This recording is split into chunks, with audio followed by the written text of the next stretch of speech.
Pintoresco, con sabor a pueblo, sin duda mucha pero mucha carisma y fútbol vistoso. En un dualismo impresionante de golear o salir goleado, fueron los ingredientes perfectos para crear un club de fútbol que al día de hoy se le sigue recordando con cariño, a pesar de que han pasado poco más de 20 años desde su desaparición. Aquella final ante Chivas marcó un antes y un después en el club. Hoy traigo para ti la terrible razón del por qué perdió Toros Neza la final contra Guadalajara. Luces, micrófonos, que comience el salseo.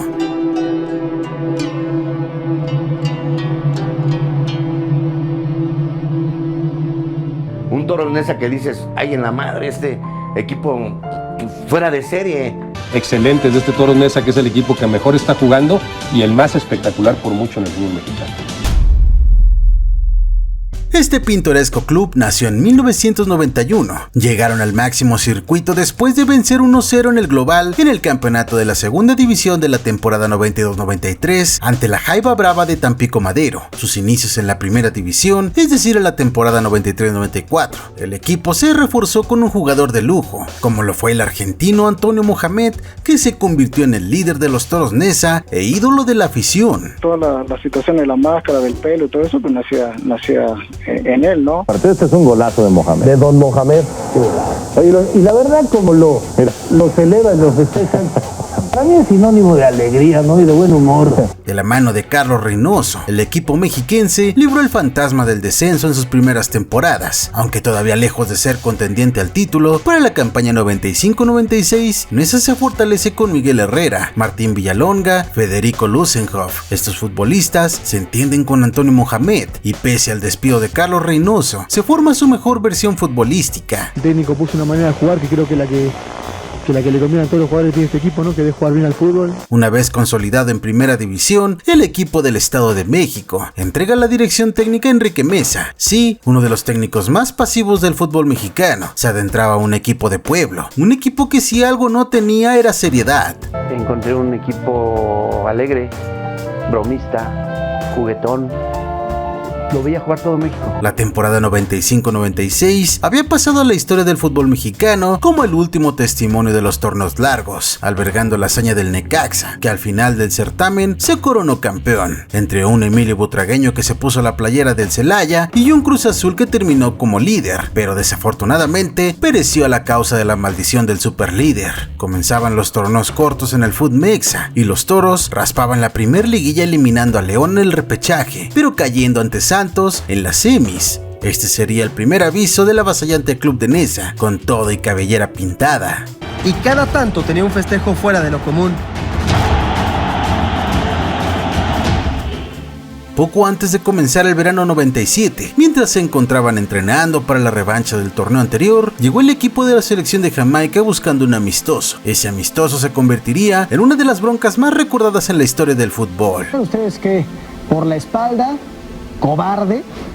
Los árbitros no llegaron, entonces había un partido al lado y los mandamos llamar a los árbitros. Pues trajeron a los árbitros de barrio, árbitros de barrio, y pues arrancó el partido. Y en la primera jugada se la tiraron a Germán, y Germán recibe una patada que todos, ¿qué onda? Pues qué. Ni 20 minutos habían transcurrido cuando ocurrió la tragedia. Dean Sewell, defensor de los centroamericanos, realizó una artera entrada sobre el delantero Germán Arangio, y tal como pudiste ver en la entrevista, los árbitros eran de llano. No había seguridad y obviamente las entradas carniceras fueron la combinación perfecta, pero esto era el fiel reflejo de lo que fue Toros Neza, un equipo aguerrido, explosivo pero sin control.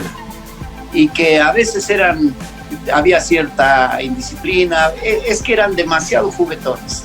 Por Federico Lusenhoff, este pedalista y ahora es un gran medio de contención, bien entrado. Y se llegó el gran torneo, verano de 1997, donde Toros Neza logró sumar 30 puntos y estar en el tercer lugar de la tabla general. 9 partidos ganados, 3 empatados y 5 perdidos, 40 goles a favor, cantidad de anotaciones que difícilmente se repiten, bueno, sin contar al Toluca del 2000. Era sin duda un deleite y espectáculo ver rodar el balón con los Toros Neza como protagonistas.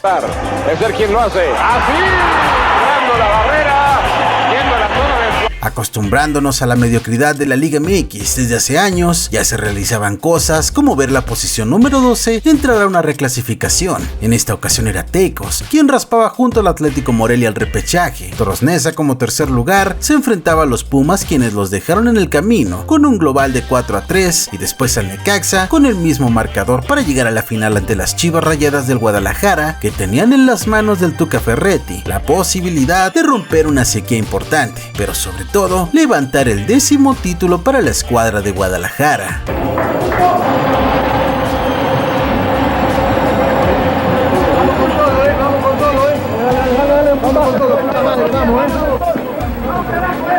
Aunque Toros Neza era querido por muchos, en esos momentos sin duda las Chivas tenían el favoritismo. El 29 de mayo de 1997 se tenía como fecha el primer encuentro con un Neza 86 abarrotado. Todo se decidía en la vuelta, pues terminaba 1-1. Guadalajara seguía partiendo como favorito, obvio cerraba en casa, pero sin duda era un pronóstico algo reservado. Se pensaba el partido se tornaría muy competido. Nadie se imaginó el vendaval que se le venía a Neza por parte del rebaño. Llega, dispara. ¡Oh! Gana el pilón dispara. ¡Oh! Nápoles. ¡Oh! 6-1 se comieron ese día, en una final, la primer final del club de Neza. Luego de haber tenido un torneo magnífico, se retiraban ese partido con una derrota amarga, y lo que le sigue. Y fue mucha tristeza, yo recuerdo, retumbaba todo el tiempo con mariachi, mariachi, mariachi, la canción de Guadalajara, Guadalajara. Se me caían las lágrimas, estaba solo en el vestidor, se me caían las lágrimas. Global 7-2, se esfumaba el sueño mexiquense, pero muy sorpresiva la vapuleada, y mucho se le achaca a la gran tarde que tuvo el Gusano Nápoles, metiendo 4 goles en el partido, siendo junto con el Chuletita Orozco los únicos jugadores con más goles en una final. Esas 4 anotaciones sin duda sepultaron a Neza. Entra, Nápoles que llega, gol, otro de Nápoles. 5-0. El equipo peleó bastante bien hasta que nos empezamos a desordenar, a correr mal, a cometer errores y pues ya no nos salieron las cosas ese día, ¿no? Pero más allá del buen fútbol desplegado por Chivas, ese día tal vez hay algunos errores puntuales fuera de la cancha que propiciaron el perder esa final, y es que era por todo sabido que los jugadores de Toros Neza técnicamente hacían lo que querían, con un dueño excéntrico y con un entrenador muy bueno como estratega, pero malo para tener disciplina en sus jugadores, y con un conjunto que en su mayoría destacaba por su actitud explosiva y uno que otro jugador con amor por el chupe. Es muy probablemente una combinación que no muchos quisieran tener en un club. A veces uno se obtiene libertad y se vuelve libertinaje, y al final de cuentas lo que hay que hacer es ganar, pero disfrutar del juego. Al término de los entrenamientos, ya para irse a su casa, se comían una charranguilla por ahí que no es muy sano, pero ellos hacían lo que querían. El primer pecado de Toros Neza, sin duda, fue la soberbia, y es que era complicado no tenerla luego del boom que fueron dentro del fútbol mexicano. Un equipo pequeño venido a más, y con todos enfocándose en ellos, imposible no sentirse más. Y de repente había una cola inmensa de gente con el pelo pintado, con las playeras, y eran horas y horas y horas. Entonces dices, de verdad no te dabas cuenta de la magnitud que generaba el equipo. Aquello se vio también reflejado en los patrocinadores. En palabras del Ojitos Meza, se atrevieron a estrenar marca nueva de zapatos para la final, sin haberlos probado antes, todo para cobrar unos pesos de más. Un día antes del partido, les pagaron por usar unos zapatos, unas marcas de zapatos. Y yo les dije que no estaba bien lo que estaban haciendo, y no fuera a surgir que al estrenar los zapatos hubiera algún problemita. Varios salieron con todos ampollados. ¿Por qué el entrenador no detuvo esta locura? Fácil. He aquí el segundo pecado y error de los de Neza. Ojitos Meza no tenía autoridad sobre los jugadores, no al menos una que dictara la moralidad dentro del club y de lo que se sabía o se debía o no hacer en horas de trabajo. Eran otros tiempos. Ya pasaron más de 20 años de aquel fútbol que aún tenía tintes de fútbol veraniego. Aún se podía romantizar el amor al club de los jugadores. Imposible no pensar que este grupo de jugadores, algunos de ellos, tuvieran libertinajes. Dentro del club se sabía. Había jugadores que su segundo deporte era el levantamiento de tarro. Se perdió en la parte... El jarocho. Veracruz. El jarocho. Un día llegó tarde, y siempre que llegaba tarde decía, pues que me agarró el embotellamiento, pues todo, sí, una de Bacardí, una de whisky, una de tequila, ese embotellamiento, todo.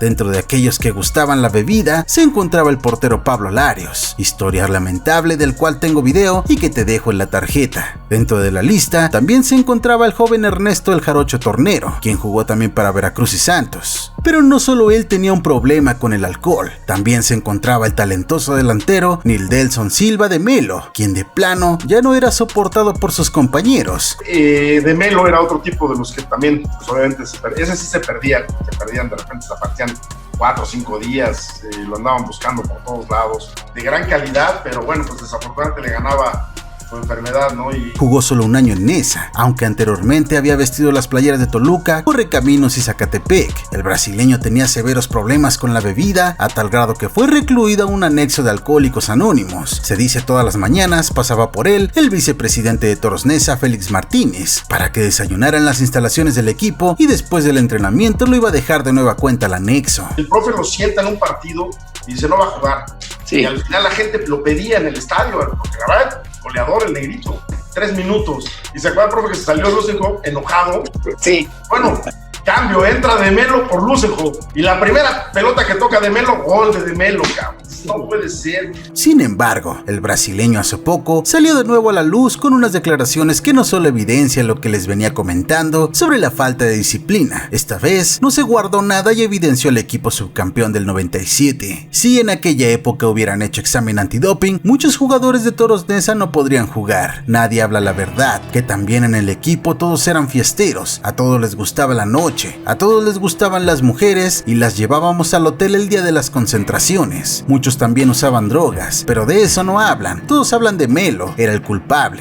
Entonces, ¿el perjudicado quién fue? El perjudicado fue el equipo. Todos saben la historia final del equipo, pero vergonzosamente solo por capricho no me dejaron jugar la final, porque si yo hubiese jugado aquella final, el resultado hubiera sido otro, completamente diferente. La verdad es que el grupo apostaba que no siguiera, porque cada rato el tipo le valía, se iba y... ¡Ya son 4!